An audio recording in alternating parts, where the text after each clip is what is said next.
Hello friends, Radhe Radhe दोस्तों। स्वागत है आपका मेरे यूट्यूब चैनल अभिरचना भक्ति व्लॉग में। कहा जाता है निर्जला एकादशी का पुण्य पूरे वर्ष की एकादशियों के समान होता है। ज्येष्ठ मास की शुक्ल पक्ष की एकादशी को निर्जला एकादशी कहा जाता है। इस दिन भगवान श्री हरि विष्णु जी की पूजा की जाती है। इस एकादशी में जल का सेवन भी नहीं किया जाता, जैसा कि बाकी एकादशियां हैं उनमें आप फलाहार और जल भी पी सकते हैं, लेकिन निर्जला एकादशी में अन्य जल और फल का सेवन भी नहीं किया जाता। इसीलिए वर्ष भर में जितनी भी एकादशी हैं उन सब में इस एकादशी को श्रेष्ठ भी माना जाता है।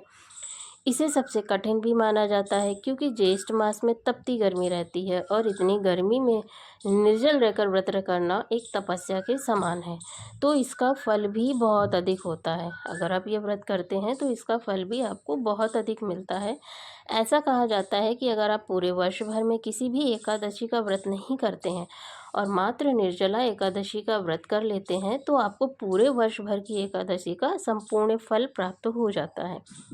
निर्जला एकादशी के नियम कठोर हैं, लेकिन इसका फल भी बहुत अधिक है। अगर आप निर्जला एकादशी का व्रत निर्जल रहकर कर पाते हैं तब तो बहुत अधिक श्रेष्ठ है। मान लीजिए आपका स्वास्थ्य ठीक नहीं है और आप निर्जल भी नहीं रह पाते हैं, तो आप फलाहार के द्वारा, जलाहार के द्वारा भी आप व्रत को धारण कर सकते हो। जरूरी नहीं कि आप सभी एकादशी का व्रत करें, मगर आपको निर्जला एकादशी का व्रत करना चाहिए। निर्जल नहीं रह पाते हैं तो भी आप फलाहार के द्वारा व्रत कर सकते हैं और इस दिन किए गए पूजा पाठ, व्रत इत्यादि का फल भी बहुत अधिक प्राप्त होता है। दान का फल बहुत प्राप्त होता है। नाम जप का भी फल बहुत अधिक प्राप्त होता है। अगर आप भगवान श्री हरि विष्णु का नाम जप करते हैं तो उसका भी फल आपको कई गुना प्राप्त होता है। निर्जला एकादशी के दिन जल से भरे हुए घड़े का दान करना बहुत अधिक श्रेष्ठ माना जाता है। आज के दिन जल बांटना, जल का वितरण करना बहुत अधिक श्रेष्ठ माना जाता है। अगर आप निर्जला ये व्रत कर रहे हैं और उस अवस्था में आप जल का वितरण कर रहे हैं तो इसका फल और भी कई अधिक हो जाता है।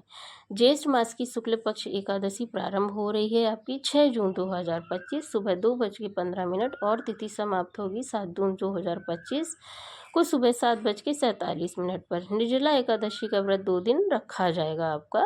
अब बात करें पारण के शुभ मुहूर्त के बारे में। अगर आप 6 जून को व्रत धारण करते हैं तो आपको पारण करना है 7 जून 2025 को दोपहर 1:44 से 4:31 के बीच में। अब बात करें कि अगर आप 7 जून 2025 को व्रत धारण करते हैं तो आपको 8 जून 2025 को सुबह 5:23 से 7:17 तक आपको पारण करना है।